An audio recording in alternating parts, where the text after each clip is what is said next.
The house was built in the 40s, long before open floor plans and clean drywall lines and any of the things people brag about in listing photos now. It had narrow hallways, heavy doors that never quite shut right, and walls thick enough to make every room feel sealed off from the others. The first time I toured it, I actually liked that. It felt private, quiet, solid, like the kind of place where outside problems stopped at the front porch. That feeling lasted maybe 3 weeks. I moved in alone in late October. The first few nights were normal enough. I unpacked, ordered cheap takeout, listened to rain tapping against the kitchen window, and told myself the little noises were just an old house settling. The pipes knocked. The floor in the hallway creaked when the furnace kicked on.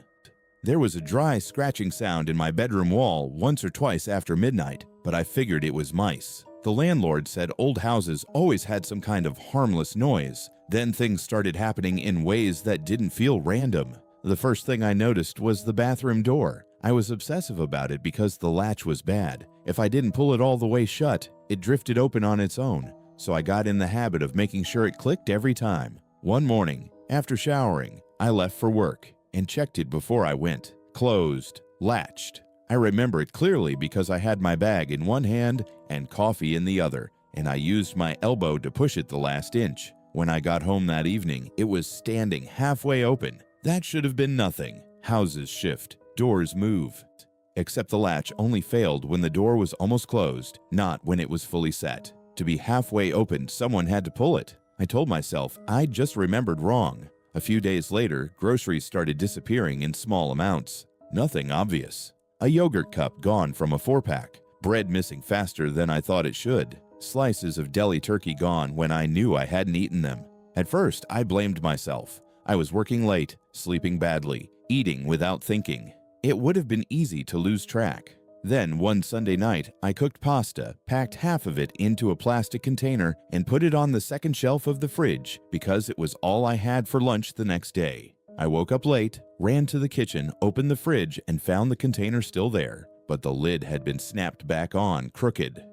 I remember staring at it for a full 10 seconds without touching it. I'd closed it flat. I always did, because if you didn't, the sauce leaked. There was a smear of red along the rim like someone had eaten from it in the dark and shut it too fast. I threw it away and went to work hungry. That night, I called the landlord and asked whether anyone else had keys. He sounded annoyed more than concerned. He said he had one, his brother had an emergency copy, and no, nobody had been inside. He even joked that maybe I had a ghost with good taste in leftovers. I laughed because I didn't want to sound crazy, but after I hung up, I checked every door and window in the house twice. Nothing was forced. Nothing was unlocked. A week later, I woke up at 2:13 in the morning because I heard movement in the hallway outside my bedroom. Not footsteps exactly, slower than that. Careful, like weight being lowered 1 inch at a time onto old boards. I held my breath and listened. The sound came once, then again. A soft creak. Then a pause long enough to make me wonder if I'd imagined it. Then another one closer to my door. I kept waiting for the obvious explanation. The furnace. The house settling. Branches scraping the siding. Instead, I heard something brush the wall. It was a faint, dragging sound. Fabric or skin, or maybe fingertips running lightly along the paint. I had a baseball bat beside the bed because the neighborhood wasn't great. I grabbed it and sat frozen for what felt like 20 minutes, staring at the crack under the bedroom door. No shadow crossed it. Nothing turned the knob. Eventually, the silence got so complete, it became worse than the noise. I opened the door fast and flicked on the hall light. Nothing. The hallway was empty. Bathroom door closed. Guest room closed. Kitchen dark at the far end. I checked every room with my heart pounding so hard it made my vision pulse. Nobody. I didn't sleep after that. The next morning, I found a footprint on top of my toilet tank lid. It wasn't a full print, just the dusty outline of part of a shoe, but it was too clear to dismiss. Somebody had stepped up there with 1 foot. I stood in that tiny bathroom staring at it, trying to understand why. The only thing above the toilet was an access panel in the ceiling, painted the same color as everything else. I'd noticed it when I moved in, but assumed it led to plumbing or insulation. Now the corner of that panel was hanging lower than the rest. I got a chair from the kitchen and stood on it, every instinct telling me not to. When I pushed the panel up, a puff of stale, hot air rolled down into my face. The beam of my phone flashlight shook so badly at first I could barely see. There was a narrow crawl space above the bathroom ceiling, not a full attic, more like a gap running between the walls and the roofline, full of joists, dust, old insulation, and darkness pressed so tightly together it looked solid. And right in the dust near the opening were marks. Not animal tracks, not random scuffs. Knee prints. Human ones. I dropped the panel so hard it slapped back into place and nearly fell off the chair getting down. I called the police from my car outside because I couldn't make myself stay in the house another minute. 2 officers came out, and I could tell from the way they looked at me that they expected a misunderstanding, an anxious tenant, a possum, maybe a bad dream mixed with an old house. But one of them got on the chair, pushed the panel up, shined his light in, and his face changed immediately. He told his partner to come inside. They searched for nearly 40 minutes. When they came back out, one of them asked me if I had somewhere else to stay that night. I said yes before I even thought about where. They found evidence someone had been living in the walls and ceiling crawl space for at least a few weeks. There were flattened blankets tucked between beams above the guest room, empty water bottles, cans of soup with pull tabs, protein bar wrappers, a flashlight, and in one section, where the crawl space widened near the back of the house, they found a nest of insulation and stolen towels arranged like bedding. But the worst part was how they think he was moving around. The house had old maintenance gaps built into it, hidden behind thin panels inside closets and above certain fixtures. To do major pipe or wiring work, apparently you could open them and reach different sections without tearing out the walls. Most had been painted over so many times they blended in. The man had figured out how to slip through them and move from section to section without ever needing to walk openly through the house unless he wanted to. One officer asked whether I ever heard scratching at night. I said yes. He looked up at the house and said, "He was probably repositioning when you went to sleep." I don't remember much after that conversation except the feeling that something inside me had come loose. Every weird moment from the past month suddenly fit together in the ugliest possible way. The food disappearing, the bathroom door, the sound in the hallway. It all stopped being unsettling and became personal. Someone had been inches away from me while I slept, watching, waiting for me to leave, listening to me move around my own home and learning my routine from inside the walls. They didn't catch him that night. That was the part that truly destroyed me. They found the signs, but he was gone before they arrived. One of the officers thought he may have climbed out through a vent opening near the back addition when he heard me on the phone, or when he realized I had seen the access panel. They searched the property, the alley, the neighboring yards. Nothing. For 2 days, I stayed with a friend from work and tried to act normal. The landlord suddenly became extremely serious once police were involved. He offered to let me break the lease. He said he'd cover a hotel. He apologized over and over. None of it mattered. I wasn't going back in there. On the 3rd day, a detective called and said they had a suspect. A man had been picked up behind a grocery store about a mile away after trying to steal packaged food and batteries. He had no fixed address, a record for trespassing, and cuts across his forearms consistent with crawling through tight spaces full of nails and splintered wood. When they searched his backpack, they found something that made the detective call me. A photograph. It was me in my kitchen, not from outside a window, from inside the house. I was standing at the counter in sweatpants, microwaving something, looking down at my phone. The angle was slightly elevated, like it had been taken from the top of the pantry doorway, where one of those hidden access panels connected to the wall void above the kitchen. The detective asked if I wanted them to keep the photo out of the property release, so I wouldn't have to see it. I said yes. I moved out that weekend. I left furniture behind because I couldn't stand the thought of touching things I'd lived around while he was there. For months afterward, every small noise at night made my skin go cold. Apartment sounds, neighbors walking upstairs, pipes, air vents, anything behind a wall. The part I still think about is this. He hadn't taken much. He didn't trash the place. He didn't make contact. He lived around me like a parasite, careful and quiet, almost disciplined. That means he wanted to stay hidden more than he wanted anything else. He was comfortable being close without being seen. And if I hadn't noticed that footprint on the toilet tank, I honestly don't know how much longer he would have stayed. Sometimes I wonder whether there were nights when I got up for water and he froze above me, pressed flat between beams, listening for me to go back to bed. I wonder if the reason some rooms always felt a little warmer than others was because there was a body behind the plaster. I wonder how many times that dragging sound in the hallway was real, and how many times he stood right outside my door, deciding whether to risk more than stolen food. I used to think someone in the walls was just a line from scary stories, the kind of thing people say because it sounds creepy and impossible. It isn't impossible. Sometimes the walls are thick enough. Sometimes the house is old enough. And sometimes, while you're locking doors and checking windows and telling yourself that home is the one place you're safe, the thing you should be afraid of is already inside.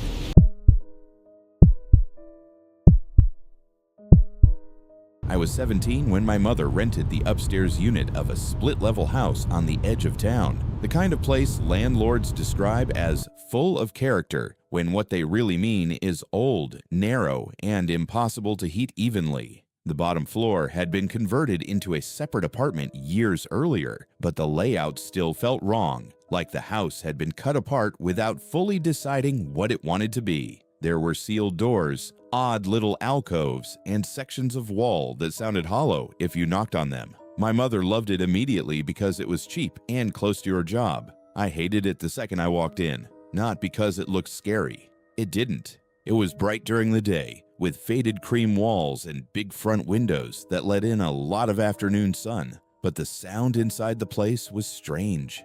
When you were in the kitchen, you could hear tiny movements from the hallway, as if someone were shifting their weight in another room. If you stood in my bedroom at night, you could hear what sounded like breathing through the vent above the closet. Though every time I mentioned it, my mother said it was just air moving through old ducts. The first month there, nothing happened that I could prove. Things were just off. Cabinet doors I knew I had closed would be open in the morning by an inch or two. The shower curtain would be slightly pulled back when no one had used the bathroom yet. Once, I came home from school and found my backpack on the kitchen chair instead of the living room floor where I always dropped it. My mother blamed me for being careless and forgetful. I started wondering if stress was making me stupid.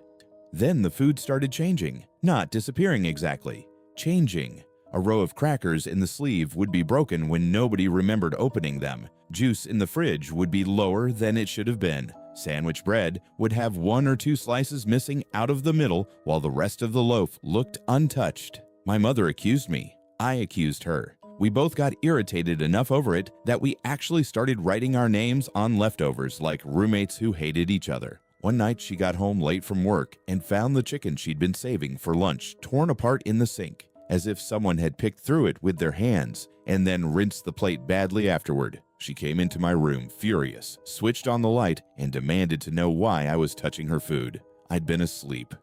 I still remember how fast her anger drained when she realized I was groggy and confused and had pillow marks on my face. She just stood there for a second, the light from the hallway behind her, not saying anything. Then she asked very quietly if I had heard anyone in the kitchen. I hadn't. The next morning, she checked the front door twice before leaving and told me to keep it locked until she got back. That was the first time I knew she was scared too. A few days later, I came home early because one of my teachers was out sick. The house was quiet when I unlocked the door. Too quiet in that thick way old houses get when no appliances are running and even the outside world seems far away. I tossed my keys onto the table and heard them clatter louder than they should have. Then I heard another sound. A soft thump from inside my bedroom wall. I froze. A few seconds later, it came again. Not from outside, not from downstairs. From inside the wall, near the head of my bed. It sounded like someone shifting a knee or elbow against wood. I stood there staring at the bedroom door, trying to make myself walk closer, and then I heard what sounded like fingers dragging lightly down the other side of the drywall. I ran out of the apartment so fast, I left the door wide open behind me. I waited on the curb until my mother got home and told her everything at once. She kept glancing at the upstairs windows while I talked, like she expected someone to appear behind the curtains. When I finished, she didn't say I imagined it. She didn't tell me it was pipes or mice or the house settling. She just took out her phone and called the landlord.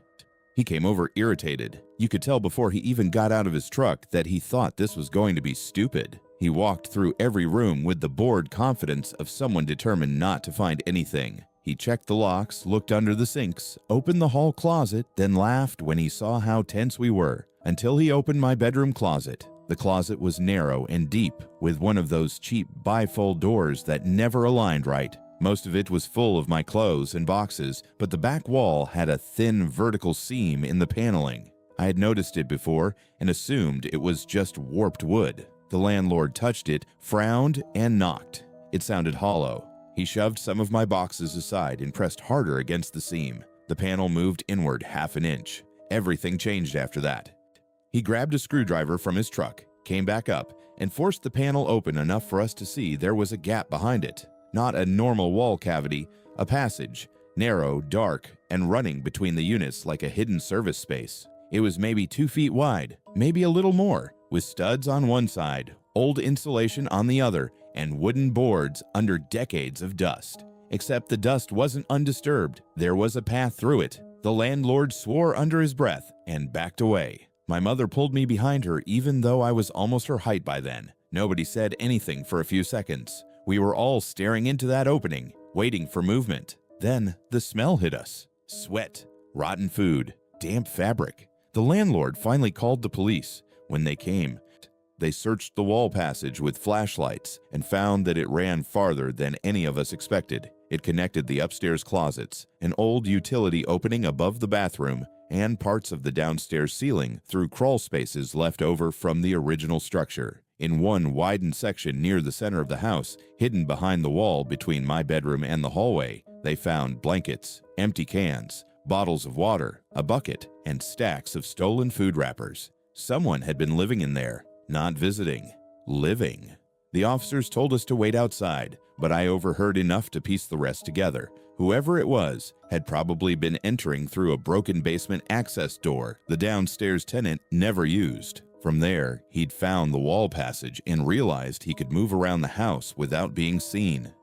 There were scratch marks around the back side of several panels where he'd been opening them from within. That explained the cabinets, the food, my backpack being moved. He had been coming out when we were asleep or gone. Then one of the officers said something I'll never forget. He asked which bedroom was mine. When my mother pointed to it, he looked back at the house and said they found signs that the person had been spending most of his time in the section directly behind my wall. Not because it was the biggest space, because there was a thumb-sized hole in the paneling that looked into my room through the slats at the back of my closet shelf. It had been covered from my side by a stack of folded towels left by the previous tenant. I had never moved them.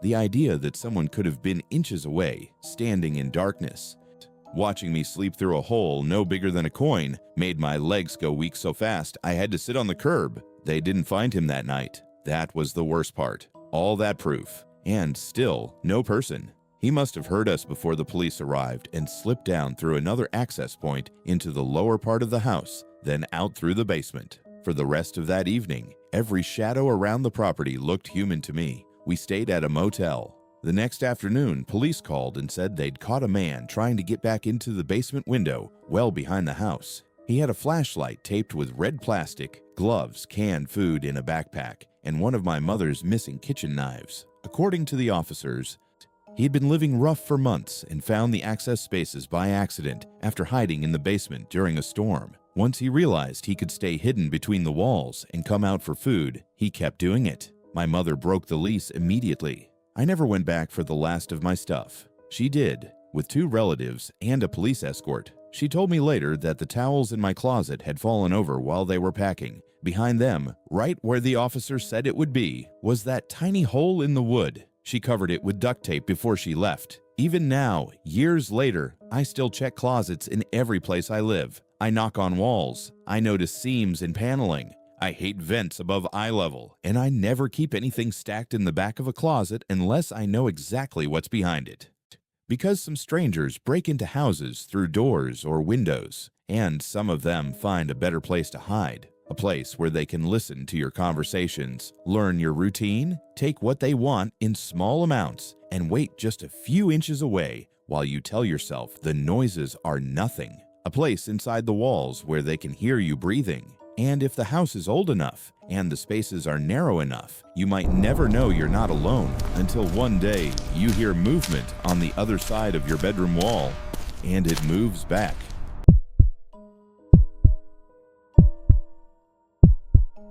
Evan and his girlfriend Marissa rented the duplex because it was the only place in their budget that didn't look completely destroyed. They were 25, newly moved to a city neither of them knew well, and desperate enough to call cracked tile and stained carpet manageable. The landlord sold it hard. Quiet street, private entrance, recently updated, utilities included except electric. He kept saying it like a magic trick, as if repeating it enough times would stop them from noticing the uneven floors and the smell of dust trapped in old wood. The place had once been a single-family house before someone split it down the middle and forced 2 apartments into a shape that didn't really work. Their unit took the front half of the main floor and a converted attic bedroom above it. The back unit belonged to a man they never saw.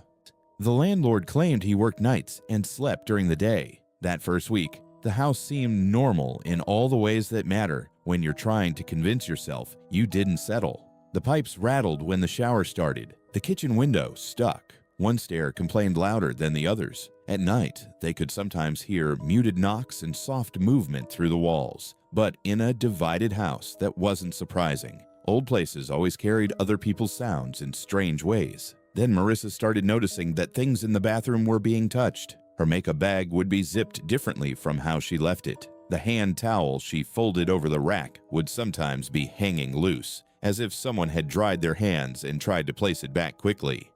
Once she found the cap off her face cream resting beside the sink. Evan said she was probably doing it half awake in the morning and forgetting. She got angry because she knew she wasn't. A few days later, he had to admit something was off too. He got home from work before Marissa one evening and found the medicine cabinet open. Not wide, just slightly ajar. He closed it without thinking, then stopped. They almost never used that cabinet because the hinge squealed and the inside shelves smelled like mildew. When Marissa came home, he asked if she had opened it. She hadn't. That night, around 1 in the morning, Evan woke to a light tapping sound, not on the window, inside the room. He lay still and listened. 3 soft taps, then silence, then one more, dull and close, like a fingernail or ring touching the wall beside the bed. He turned toward the sound and saw nothing except darkness and the faint outline of their dresser. "Did you hear that?" he whispered. Marissa was already awake. They stayed like that for nearly a minute, both listening so hard the quiet started to feel loud. Then the sound came again, a thin scrape from inside the wall at head height. Not a mouse running. Slower, deliberate. Evan got up, switched on the lamp, and checked the room. Nothing. He pressed a hand to the wall and felt only cool plaster. Marissa didn't sleep much after that. Neither did he. By the next weekend, the food started disappearing. Not enough to trigger panic right away. A granola bar gone from a box. 2 slices of ham missing. A yogurt cup from the back of the refrigerator. Evan blamed himself first because he had a habit of eating late and forgetting what he'd taken. But then, Marissa bought strawberries, washed them, put them in a glass bowl, and left them in the fridge before they went out for 2 hours. When they came back, 3 were gone. The bowl was still wet on the outside, like someone cold-handed had lifted it and put it back. Evan checked the locks. Front door secure, windows latched, back door bolted, nothing else disturbed. That was when Marissa said the sentence that changed the whole way he looked at the apartment. "What if someone's already in here?" He laughed too fast because the alternative was taking it seriously. Then he remembered something the landlord had mentioned in passing during the walkthrough, like it didn't matter, because the house had been divided after it was built. There were old sealed doors and utility spaces inside the walls from the original layout. He had pointed to a narrow linen closet in the hallway and said not to worry if it felt drafty because there was dead space behind it. Dead space. That phrase got under Evan's skin. The next morning, he opened the linen closet and emptied everything onto the hallway floor. Towels, extra sheets, a box of detergent, cleaning supplies. The back wall was made of thin painted paneling, rather than plaster like the rest of the apartment. Near the bottom, hidden behind a stack of spare toilet paper, was a tiny recessed finger pull, painted the same color as the wall. He stared at it for several seconds without moving. Marissa stood a few feet back with her phone already in her hand. Evan hooked his fingers into the pull and tugged. The panel opened inward. Cold, stale air came out first, along with a smell so strong it felt wet. Sweat, mildew, old food, and something sour underneath it. Beyond the panel was a narrow vertical cavity with wooden slats and pipes running down one side. It opened into a crawl space large enough for a person to stand hunched over. Dust coated everything except for a dark path that cut through the middle. Marissa backed away immediately and whispered, "Close it." Evan didn't. He lifted his phone flashlight and aimed it into the dark. About 6 feet in, wedged between studs on a small wooden platform, was a nest made of blankets and clothes. There were bottles of water beside it, an open package of crackers, and taped to one beam at eye level facing the direction of their bathroom wall was a tiny battery lantern. He slammed the panel shut so hard the detergent bottle toppled over. Police came within 15 minutes. While they searched, Evan and Marissa waited outside on the front steps, trying not to look at the windows. The officers eventually found that the wall space connected multiple hidden cavities left over from the old house design. The biggest section ran behind the hallway closet, the bathroom, and part of the downstairs bedroom. Another narrow run led toward the shared wall with the neighboring unit. One officer asked whether they had ever heard movement late at night. Evan said yes. The officer nodded in a way that made it clear he had already found enough to understand the pattern. Whoever had been in there was moving through the walls after they went to sleep, coming out through removable panels hidden inside closets and behind the bathroom sink access board. Then he asked whether anything personal had been disturbed. Marissa mentioned the makeup bag and the towel, and suddenly looked sick as she said it, because saying it out loud made it worse. The officer disappeared back inside. When he returned, he held up an evidence bag containing her hairbrush. It had been found in the crawl space beside the blankets. So had one of Evan's t-shirts and a kitchen knife from their drawer. The person living in the walls wasn't just stealing food. He was taking things because he wanted them. They didn't find him that day. The crawl space had an exit point leading into the unfinished area above the old back porch roof. And from there, according to the officers, it would have been easy to get out onto the rear addition and climb down before anyone arrived. The neighbor in the back unit was interviewed and turned out not to be the problem. He really did work nights. He also said he'd occasionally heard soft movement above his ceiling and assumed it was raccoons. That evening, the police strongly advised Evan and Marissa not to stay there. They packed bags in under 20 minutes. Marissa refused to go upstairs alone, so Evan went to the attic bedroom while 2 officers remained inside. He was shoving clothes into a duffel when he noticed something that hadn't been there before. A thin line of insulation dust across the floor beside the knee wall access door under the slanted ceiling. He stared at it. That little door led into the unfinished eaves. A cramped wedge of darkness they had never bothered opening because it was too small for storage and smelled like old wood. Now there was fresh dust beneath it, as if it had recently been moved from the inside. He went cold all over. One officer came up when he called out. Evan pointed at the dust. The officer drew his weapon, stepped forward, and yanked the access door open. For a second, all Evan saw was darkness and pink insulation. Then something shifted deeper in the space. The officer shouted. A man lunged out low and fast, not toward them but toward the stairwell, as if he'd been flattened inside that narrow wedge, listening to every word. He was filthy, painfully thin, and moving with the panicked speed of someone who had lived too long in places meant for wires and rats. One officer tackled him halfway down the hall.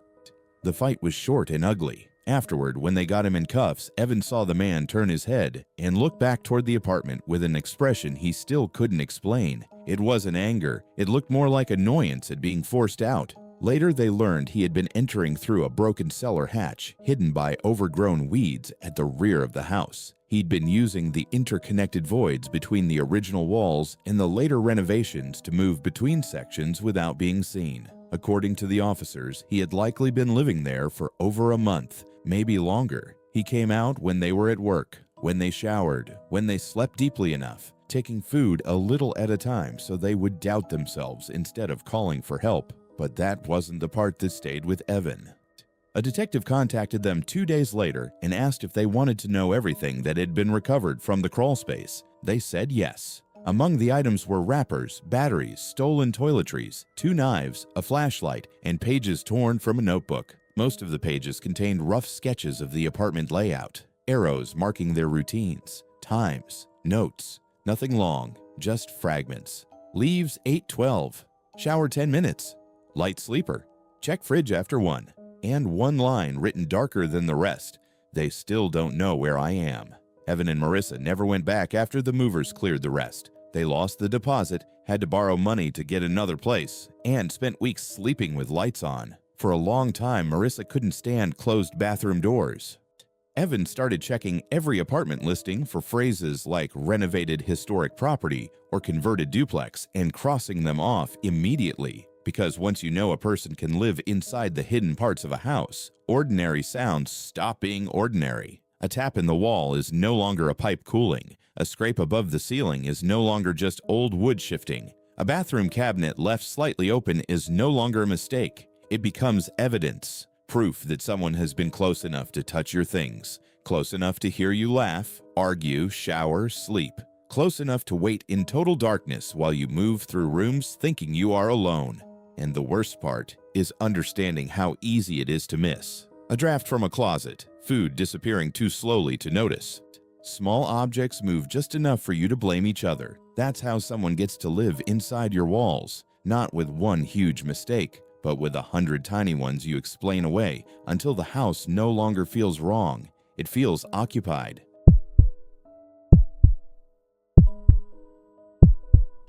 When Lena moved into the townhouse, she told everyone the same thing. It was temporary. 6 months, maybe 8. Just long enough to save money after the breakup, long enough to stop living out of boxes in her sister's guest room, long enough to feel like an adult again. The place wasn't anything special, but it was clean, affordable, and quiet in that slightly lifeless way newer developments often are. Identical units, narrow garages, tiny fenced patios, the kind of neighborhood where every house looked staged, even when people were inside them. The landlord met her with a ring of keys, rushed through the paperwork, and left before sunset. That first night, the silence felt good. By the second week, it started to feel wrong. Not loud wrong. Worse than that. Measured. Careful. The house seemed to make sounds only when she wasn't expecting them. A soft click somewhere overhead while she brushed her teeth. A faint thud inside the wall behind the staircase after midnight. Once, while watching television in the living room, she heard a short scraping noise above her, like something heavy being dragged slowly across wood, and then stopped all at once when she muted the volume. She stood there listening for it to happen again. It didn't. The townhouse had 3 floors if you counted the cramped loft space above the top ceiling, though that area wasn't listed as usable storage. There was supposedly only a narrow utility gap up there for ductwork and wiring. Lena knew that because she had asked the landlord about the small square hatch in the upstairs hallway ceiling, and he had waved it off immediately. "Nothing you need," he said. "Just insulation." She accepted that answer because most people do when they want peace more than certainty. Then her routines started shifting in ways she couldn't explain. A kitchen chair would be moved slightly away from the table when she woke up, as if someone had sat in it and pushed back in a hurry. The throw blanket she kept folded over the couch arm would sometimes be draped across the seat cushion instead. Her toothpaste disappeared for half a day and reappeared on the bathroom shelf behind the soap dispenser. She found one of her earrings under the downstairs sink when she had never worn it there. Each thing was small enough to be ridiculous on its own. Together, they became impossible to ignore. She started taking pictures before leaving for work. Nothing dramatic, just the kitchen. The couch. The bathroom counter. She felt stupid doing it, but once she compared the photos at night, the differences were real. A cabinet she knew was shut stood open by an inch. A cereal box on top of the fridge had been turned around. The remote control moved from the center cushion to the side table. Tiny changes, but changes all the same. Her first thought was the landlord. Her second thought was somehow worse. One Thursday night, she came home later than usual and walked into the townhouse with grocery bags hanging from both hands. She kicked the door shut, turned toward the kitchen, and stopped so suddenly one of the bags tore. Someone had eaten from the yogurt container she bought that morning. Not all of it, just enough to leave a shallow scoop mark and the foil peeled back halfway. A spoon sat in the sink with a white streak drying along the handle. Lena backed out of the kitchen so fast her heel hit the wall. She called the police from her car in the driveway. Doors locked, eyes fixed on the front windows. Officers searched the townhouse room by room and found no one inside, no sign of forced entry, no broken windows, no damaged locks. One of them suggested it might be someone with a key. The other asked whether she was absolutely sure she had not left the yogurt open herself. She almost told him to get out of her car. Instead, she stayed at a hotel that night and came back the next morning to pack a few things for her sister's place. That should have been the end of it. It wasn't, because when she returned in daylight, something had changed upstairs.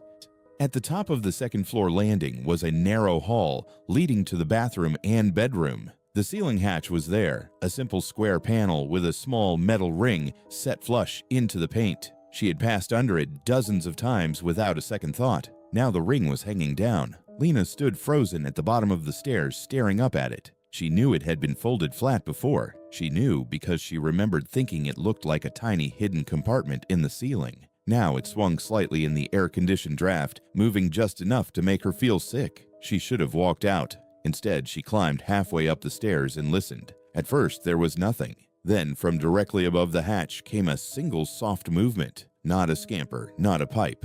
Weight shifting on wood. She ran. The police took her seriously the second time because she wasn't talking about a feeling anymore. She was talking about a hatch that had moved, food that had been eaten, objects displaced, and noises overhead. 2 officers came back with her, and one of them pulled the hatch down using a baton while the other stood ready below. A folding ladder dropped from the ceiling. The officer shined his flashlight up first. Then his whole posture changed. He told Lena to step outside immediately. They found a hidden living space in the loft area above the top floor, not a finished room. A crude nest built between joists and ductwork, mostly invisible unless you climbed through the hatch and crawled past the insulation. There were blankets, bottled water, snack wrappers, a flashlight, and a plastic grocery bag full of used utensils. Whoever had been up there had also placed strips of black fabric along parts of the vent openings, apparently to control light and keep movement from being noticed through the grills below. But the detail that shattered Lena was the vent over her bedroom. It had been loosened from above, not removed completely, just loosened enough for someone to peer through the slats into the room underneath. One officer asked whether she ever slept with the bedroom door open. She said yes. He didn't say anything after that, and he didn't need to.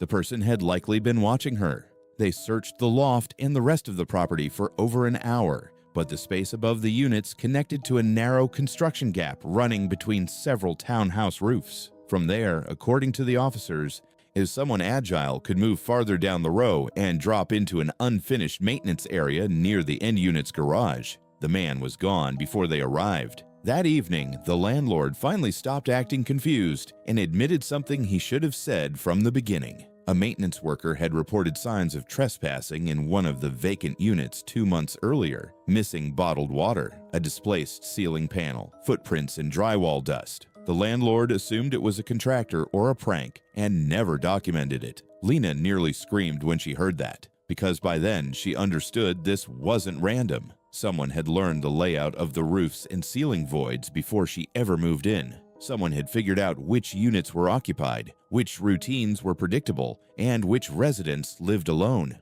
He hadn't broken in through a window or door because he didn't need to.